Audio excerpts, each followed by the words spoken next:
ಹಣಕಾಸು ವಿಚಾರಕ್ಕೆ ನಟೇಶ್ ವಿನೋದ್ರವರು ನನ್ನನ್ನು ಬಳಸುವಂತ ಪ್ರಯತ್ನ ಮಾಡಿರೋಂಥದ್ದು. ಅಂದ್ರೆ ಏನು ಆಡಿಯೋ ಇದೆ, ಆಡಿಯೋ ನೈಜತೆಯನ್ನು ಮತ್ತೆ ದಾಖಲೆ ನೈಜತೆ ಏನು ಕೊಟ್ಟಿದ್ರು ಅದನ್ನ ನಾನು ನಂಬಿಕೊಂಡು ಶಾಲಿನಿ ರಜನೀಶ್ ಬಗ್ಗೆ ಹೇಳಿದಂಥದ್ದು ಕೂಡ ನಿಜ ಅಂತ ಹೇಳಿ ನಾನು ನಂಬಿದೆ. ಅದು ತಪ್ಪಾಗಿದೆ ಅಷ್ಟೇ. ಇಲ್ಲ ಸಲ್ಲದ ನಿರಾಧಾರಿತವಾದಂತಹ ಆರೋಪಗಳನ್ನ ಮಾಡಿ ಕೊನೆಗೆ ಪೆಚ್ಚು ಮೋರೆ ಹಾಕೊಂಡು ಮೀಡಿಯಾಗಳ ಮುಖಾಂತರ ಶಾಲಿನಿ ರಜನೀಶ್ ಅವರ ಜೊತೆಗೆ ಬಾರಿ ಬಾರಿ ಕ್ಷಮೆ ಕೇಳಿದನ್ನ ನಾವೆಲ್ಲ ಗಮನಿಸಿರಬಹುದು. ಇದೀಗ ಮತ್ತೆ ಸ್ನೇಹಮಯಿ ಕೃಷ್ಣ ಅವರು ಮತ್ತೊಂದು ವಿವಾದದ ಸುಳಿವಲ್ಲಿ ಸಿಲುಕಿರುವಂಥದ್ದು, ಮತ್ತೊಮ್ಮೆ FIR ದಾಖಲಾಗಿರುವಂಥದ್ದು, ಮತ್ತೊಮ್ಮೆ ಬಂಧನವಾಗುವಂತಹ ಎಲ್ಲ ಸಾಧ್ಯತೆಗಳಿರುವಂಥದ್ದು. ಸೊ ಈ ಒಂದು ವಿಡಿಯೋದಲ್ಲಿ ಈ ಒಂದು ವಿಚಾರದ ಬಗ್ಗೆ ಕಂಪ್ಲೀಟ್ ಆಗಿ ವಿವರಿಸ್ತಾ ಹೋಗ್ತೀನಿ. ಅದಕ್ಕೂ ಮೊದಲು ಈ ಒಂದು ವಿಡಿಯೋವನ್ನು ನೀವು ಮೊದಲನೇ ಬಾರಿ ವೀಕ್ಷಣೆ ಮಾಡುವವರಾಗಿದ್ದರೆ ಖಂಡಿತವಾಗಿಯೂ ಈ ಒಂದು ಚಾನಲನ್ನು ಸಬ್ಸ್ಕ್ರೈಬ್ ಮಾಡ್ಕೊಂಡು ನೋಡಿ. ಮಾತ್ರ ಅಲ್ಲ, ನಿರಂತರವಾಗಿ ಇಂತಹ ಅಪ್ಡೇಟ್ಗಳನ್ನು ನಿಮ್ಮ ಮುಂದೆ ತರುವಂತಹ ಪ್ರಯತ್ನವನ್ನು ನಾವು ಮಾಡ್ತೀವಿ.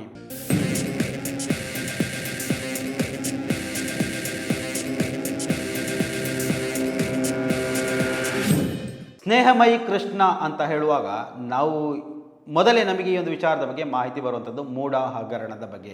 ಮೂಢ ಹಗರಣದಲ್ಲಿ ದೂರುದಾರ ವ್ಯಕ್ತಿಯಾಗಿ ಗುರುತಿಸಿಕೊಂಡಂತಹ ಓರ್ವ ವ್ಯಕ್ತಿ ಸ್ನೇಹಮಯಿ ಕೃಷ್ಣ. ನಂತರ ಒಂದು ಒಳ್ಳೆ ಲೆವೆಲಲ್ಲಿ ಮಾಧ್ಯಮದ ಮುಖಾಂತರ ಅವರು ಪರಿಚಯಿಸಿಕೊಂಡಂತಹ ವ್ಯಕ್ತಿ. ಏನೇ ಇಶ್ಯೂ ಬಂದರೂ ಸ್ನೇಹಮಯಿ ಕೃಷ್ಣ ಅವರನ್ನು ಮಾತಾಡಿಸುವಂಥದ್ದು. ಸೊ ಈ ಒಂದು ವಿಚಾರದ ಬಗ್ಗೆ ಸ್ನೇಹಮಯಿ ಕೃಷ್ಣ ಅವರ ಕರಾಳ ಹಿಸ್ಟ್ರಿ ಬಗ್ಗೆ ಗಿರೀಶ್ ಮಠನ್ ಅವರು ವಿವರಿಸಿದಂತಹ ಒಂದು ವಿಡಿಯೋ ನಮ್ಮ ಇದೇ ಒಂದು ಚಾನಲಲ್ಲಿದೆ, ಹೋಗಿ ನೋಡ್ಕೊಂಡು ಬರ್ಬೋದು. ಆ ಒಂದು ತಮ್ನೈಲ್ ನೋಡಿದರೆ ಗೊತ್ತಾಗುತ್ತೆ ಸ್ನೇಹಮಯಿ ಕೃಷ್ಣ ಮತ್ತು ಗಿರೀಶ್ ಮಠನ್ ಅವರ ಆ ಒಂದು ತಮ್ನೈಲಿರುವಂತಹ ಒಂದು ವಿಡಿಯೋ. ಸೊ ಅದನ್ನು ಗಮನಿಸ್ಕೊಂಡು ಬನ್ನಿ, ಅವಾಗ ಗೊತ್ತಾಗುತ್ತೆ ಸ್ನೇಹಮಯಿ ಕೃಷ್ಣ ಅಂದರೆ ಯಾರು, ಅವರ ಕರಾಳ ಹಿಸ್ಟ್ರಿ ಎಂಥದ್ದು ಅನ್ನೋದರ ಬಗ್ಗೆ. ಸೊ ಇನ್ನು ವಿಚಾರಕ್ಕೆ ಬರೋಣ. ಅವರು ಏನು ತಮ್ಮನ್ನು ತಾವೇ ಹೈಲೈಟ್ ಮಾಡಿಕೊಳ್ಳುವ ಉದ್ದೇಶನ ಆಗುತ್ತಿಲ್ಲ, ಸುಮ್ಮನೆ ನಿರಾಧಾರಿತವಾಗಿ ಯಾವುದೇ ಆಧಾರ ದಾಖಲೆ ಅವರಲ್ಲಿ ಇರೋದಿಲ್ಲ. ಆದರೂ ಕೂಡ ನಿಮ್ಮ ಬಗ್ಗೆ ಆ ರೀತಿ ದಾಖಲಿದೆ, ಈ ರೀತಿ ದಾಖಲಿದೆ ಅಂತ ಹೇಳಿಕೊಂಡು ಮಾಧ್ಯಮದ ಮುಂದೆ ಅಂತೂ ಸ್ಫೋಟಕ ಹೇಳಿಕೆಗಳನ್ನು ಕೊಡ್ತಾರೆ. ಅದು ಮಾಧ್ಯಮ ಕೈಗೆ ತಿಗೊಳ್ಳುತ್ತೆ, ದೊಡ್ಡ ಮಟ್ಟದಲ್ಲಿ ವೈರಲ್ ಆಗುತ್ತೆ. ಸೊ ಏನು ಇದೇ ರೀತಿ ಶಾಲಿನಿ ರಜನೀಶ್ ಅವರ ಜೊತೆ ಆಗಿತ್ತು ಅದೇ ರೀತಿ ಎಲ್ಲರನ್ನ ಮಾಡುವಂತಹ ಪ್ರಯತ್ನ ಮಾಡ್ತಾರೆ. ಸೊ ಆ ಸಂದರ್ಭದಲ್ಲಿ ಶಾಲಿನಿ ರಜನೀಶ್ ಅವರ ಆ ಒಂದು ಪ್ರಕರಣದಲ್ಲಿ ಇನ್ನೇನು ಜೈಲು ಸೇರೇ ಬಿಟ್ಟರು ಅನ್ನೋಷ್ಟರಲ್ಲಿ ಏನೋ ತಾತ್ಕಾಲಿಕ ರಿಲೀಫ್ ಸಿಕ್ಕೊಂಡು ಮಾಧ್ಯಮದ ಮುಂದೆ ಬಂದು ಪಬ್ಲಿಕ್ ಆಗಿ ಶಾಲಿನಿ ರಜನೀಶ್ ಅವರಲ್ಲಿ ಕ್ಷಮೆ ಕೇಳ್ತಾರೆ. ನನ್ನಿಂದ ತಪ್ಪಾಗಿದೆ, ಶಾಲಿನಿ ರಜನೀಶ್ ಅವರಲ್ಲಿ ನಾನು ಕ್ಷಮೆ ಕೇಳ್ತೇನೆ ಅನ್ನುವಂತಹ ವಿಡಿಯೋ ಸಾಮಾಜಿಕ ಜಾಲತಾಣದಲ್ಲಿ ವೈರಲ್ ಆಗ್ತಾ ಇತ್ತು. ಆ ಒಂದು ವಿಡಿಯೋ ತುಣುಕನ್ನು ಕೂಡ ನಾನು ಈ ಒಂದು ವಿಡಿಯೋ ಮುಂಭಾಗದಲ್ಲಿ ಹಾಕಿರ್ತೇನೆ. ಸೊ ಈ ಒಂದು ವಿಚಾರ ನಿಮಗೆ ಅಂತೂ ಗೊತ್ತೇ ಆಗಿರುತ್ತೆ, ಅಥವಾ ಆ ಒಂದು ಕಂಪ್ಲೀಟ್ ವಿಡಿಯೋ ಕೂಡ ಏಜೆಂಟ್ ಎಕ್ಸ್ಕ್ಲೂಸಿವ್ ಚಾನಲಲ್ಲಿ ಲಭ್ಯ ಇದೆ, ಅದನ್ನು ಕೂಡ ವೀಕ್ಷಣೆ ಮಾಡ್ಕೊಳ್ಬೋದು. ಸೊ ಇವಾಗ ಹುಟ್ಟಿಕೊಂಡಿರುವಂತಹ ವಿವಾದ ಅಥವಾ ಆರೋಪ ಅಥವಾ FIR ಬೇರೆ ಒಂದು ವಿಚಾರಕ್ಕೆ ಸಂಬಂಧಪಟ್ಟು ಅದನ್ನು ಕೇಳಿದರೆ ನಿಜವಾಗ್ಲೂ ನೋಡಿ, ಓರ್ವ ಮನುಷ್ಯನಿಗೆ ಎಷ್ಟೇ ಕೊಟ್ಟರೂ ಸಾಕಾಗೋದಿಲ್ಲ. ನೋಡಿ, ನ್ಯಾಯಾಂಗ ಇನ್ನು ಅವರನ್ನು ನೋಡಿ, ಅವರನ್ನು ಜೈಲಿಗೆ ಹಾಕುವಂತಹ ಕಾನೂನು ವ್ಯವಸ್ಥೆಗಳು ಇಲ್ವಾ ಎನ್ನುವಂತಹ ಪ್ರಶ್ನೆ ಉದ್ಭವ ಆಗ್ತಾ ಇರುವಂಥದ್ದು. ನೋಡಿ, ಸ್ನೇಹಮಯಿ ಕೃಷ್ಣ ಅವರ ಹಿಂದೆ ಬೆನ್ನೆಲುಬಾಗಿ ಓರ್ವ ಪ್ರಮುಖ ಪ್ರಬಲವಾದಂತಹ ರಾಜಕಾರಣಿಯ ಕೈವಾಡ ಇದೆ ಎನ್ನುವಂತಹ ಊಹಾಪೋಹಗಳು ಮಾತ್ರ ಅಲ್ಲ, ಈ ಒಂದು ವಿಚಾರಕ್ಕೆ ಸಂಬಂಧಪಟ್ಟು ಬಲವಾದ ಸಾಕ್ಷ್ಯಗಳಿರುವಂತಹ ಮಾಹಿತಿಯನ್ನು ಒಂದು ಸ್ಯಾಟಲೈಟ್ ಮೀಡಿಯಾ ಹೊರಹಾಕಿತ್ತು. ಸೊ ಆ ಒಂದು ವಿಚಾರ ಕೂಡ ನಾವು ಗಮನಿಸಬಹುದು. ಅಂದರೆ ಯಾಕೆ ಸ್ನೇಹಮಯಿ ಕೃಷ್ಣ ಅವರು ಇಷ್ಟೊಂದು ಕರಾರುವಕ್ಕಾಗಿ ಯಾವುದೇ ದಾಖಲೆ ಇಲ್ಲದಿದ್ದರೂ ಇಷ್ಟೊಂದು ಬಲವಾಗಿ ಯಾವುದೇ ಭಯ ಇಲ್ಲದೆ ನಿರ್ಭೀತಿಯಿಂದ ವಿಚಾರಗಳನ್ನು ಹೊರಗಡೆ ಹಾಕ್ತಾರೆ ಅಂತ ಹೇಳಿದ್ರೆ, ಆ ಒಂದು ಪ್ರಬಲ ರಾಜಕಾರಣಿಯ ಕೈವಾಡ ಈತನ ಬೆನ್ನ ಹಿಂದೆ ಇದೆ ಅನ್ನುವಂತಹ ವಿಚಾರ. ಸೊ ಆ ಒಂದು ಕಾರಣಕ್ಕೆ ಇಷ್ಟೊಂದು ನಿರ್ಭೀತಿಯಿಂದ ಅವರು ಮಾತಾಡುವಂಥದ್ದು, ಯಾವುದೇ ದಾಖಲೆ ಇಲ್ಲದಿದ್ದರೂ ಕೂಡ ಒಂದು ರೀತಿಯಲ್ಲಿ ಸಾರಾಸಗಟ್ಟಾಗಿ ಆರೋಪ ಮಾಡುವಂಥದ್ದು. ಸೊ ಇವಾಗ ಅವರ ಮೇಲೆ FIR ದಾಖಲಾಗಿರುವುದಕ್ಕೆ ಕಾರಣ ಏನು ಅನ್ನೋದ್ರ ಬಗ್ಗೆ ಗಮನಿಸ್ತಾ ಹೋಗೋಣ.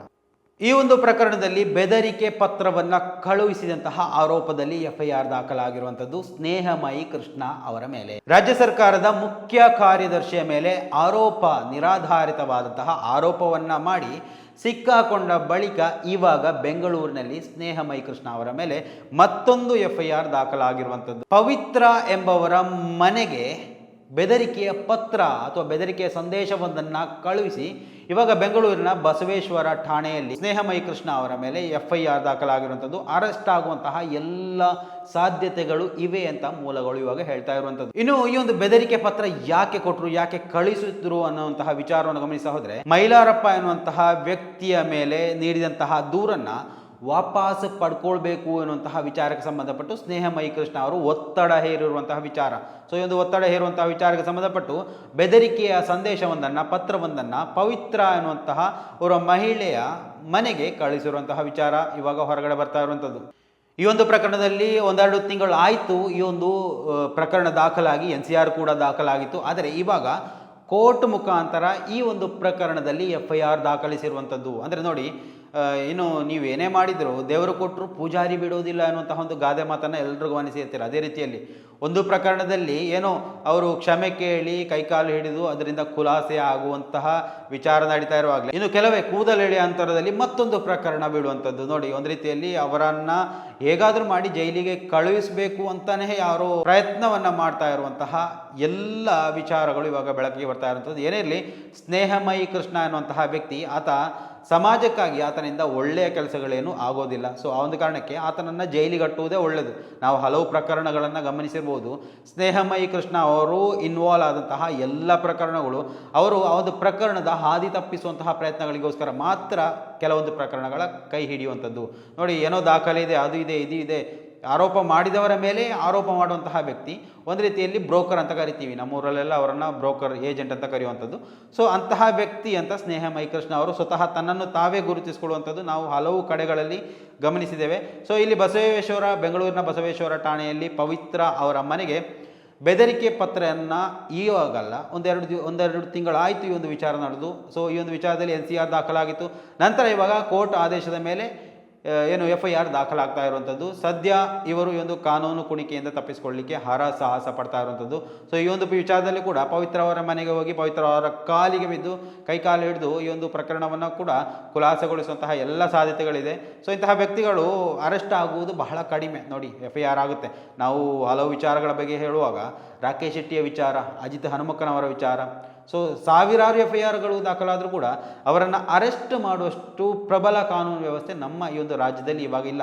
ಅದು BJP ಇರಲಿ, ಕಾಂಗ್ರೆಸ್ ಇರಲಿ, ಇನ್ನು ಜನತಾದಳ ಇರಲಿ, ಯಾವುದೇ ಪಕ್ಷ ಇರಲಿ, ಇಂತಹ ವ್ಯಕ್ತಿಗಳನ್ನು ಅರೆಸ್ಟ್ ಮಾಡುವಂತಹ ಪ್ರಬಲ ಕಾನೂನು ವ್ಯವಸ್ಥೆ ಅಥವಾ ಅಷ್ಟೊಂದು ಫ್ರೀ ಹ್ಯಾಂಡ್ ಪೊಲೀಸರಿಗೆ ಯಾರೂ ಕೊಟ್ಟಿಲ್ಲ. ರಾಜಕಾರಣಿಗಳ ಕೈವಾಡ ಅಂತಲೇ ಹೇಳ್ಬೋದು. ಯಾಕಂತ ಹೇಳಿದರೆ ಯಾವುದೇ ರಾಜಕೀಯ ಪಕ್ಷ ಇರಲಿ, ಅವರ ಜೊತೆಗೆ ಬೇನಾಮಿ ಆಸ್ತಿಗಳ ವಿಚಾರದಲ್ಲಿ ಅಥವಾ ಬೇರೆ ಏನಾದರೂ ವಹಿವಾಟಲ್ಲಿ ಅವರು ಒಂದು ರೀತಿಯಲ್ಲಿ ಹೊಂದಾಣಿಕೆ ಮಾಡ್ತಾ ಇರ್ತಾರೆ. ರಾಜಕಾರಣಿಗಳು ಅಂದರೆ ನಾವು ಯಾವ ರೀತಿಯಲ್ಲಿ ಅವರನ್ನು ಬೈಬೇಕು ಗೊತ್ತಾಗ್ತಾ ಇಲ್ಲ. ಅಷ್ಟೊಂದು ನೀಚತನದ ಪರಮಾವಧಿಯನ್ನು ಮಾಡುವಂತಹ ರಾಜಕಾರಣಿಗಳು.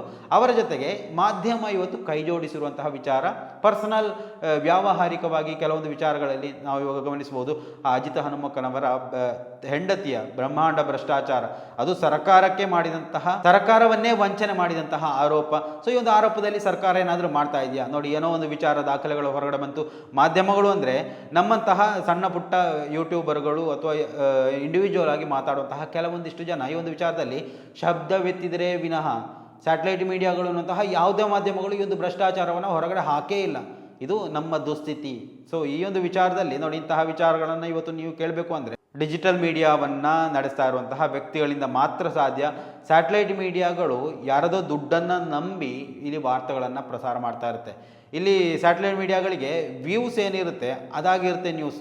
ಅಂದರೆ ವ್ಯೂಸ್ ಇಲ್ಲ ಅಂದರೆ ಅದು ನ್ಯೂಸ್ ಇಲ್ಲ. ನಾವು ಹಾಗಲ್ಲ, ನಮಗೆ 500 ವ್ಯೂಸ್ ಬಂದರೂ ಪರವಾಗಿಲ್ಲ, ನಾವು ಅದನ್ನು ಸುದ್ದಿ ಮಾಡೇ ಮಾಡ್ತೀವಿ. ಸೊ ನಿಮ್ಮ ಸಹಕಾರ ಕೊನೆಯವರೆಗೂ ನಮಗೆ ಬೇಕಾಗುತ್ತೆ. ಇಂತಹ ವಿಚಾರಗಳನ್ನು, ಸಣ್ಣ ಪುಟ್ಟ ವಿಚಾರಗಳನ್ನಾದರೂ ನಿಮ್ಮ ಮುಂದೆ ತರೋದಕ್ಕೆ. ಸೊ ಸ್ನೇಹಿತರೆ, ಒಂದು ವಿಚಾರದಲ್ಲಿ ನಿಮ್ಮ ಅಭಿಪ್ರಾಯಗಳನ್ನು ಕೂಡ ಕಮೆಂಟ್ ಮಾಡಿ. ಸ್ನೇಹಮಯಿ ಕೃಷ್ಣ ಅವರು ಬಂಧನ ಆಗಬೇಕಾ ಅಥವಾ ಅವರ ಆ ಒಂದು ಕರಾಳ ಹಿಸ್ಟ್ರಿಯನ್ನು ನೋಡಿ ಅವರು ಜೈಲಲ್ಲೇ ಇರಬೇಕಾ ಅಥವಾ ಅವರು ಒಳ್ಳೆಯ ವ್ಯಕ್ತಿನ, ಏನು ನಿಮ್ಮ ಅಭಿಪ್ರಾಯ ಅನ್ನೋದನ್ನು ಕೂಡ ಇಲ್ಲಿ ಕಮೆಂಟ್ ಮಾಡಿ. ಮುಂದಿನ ಮಾಹಿತಿಯೊಂದಿಗೆ ಮತ್ತೆ ಭೇಟಿಯಾಗೋಣ. ಅಲ್ಲಿವರೆಗೂ ನಮಸ್ಕಾರ.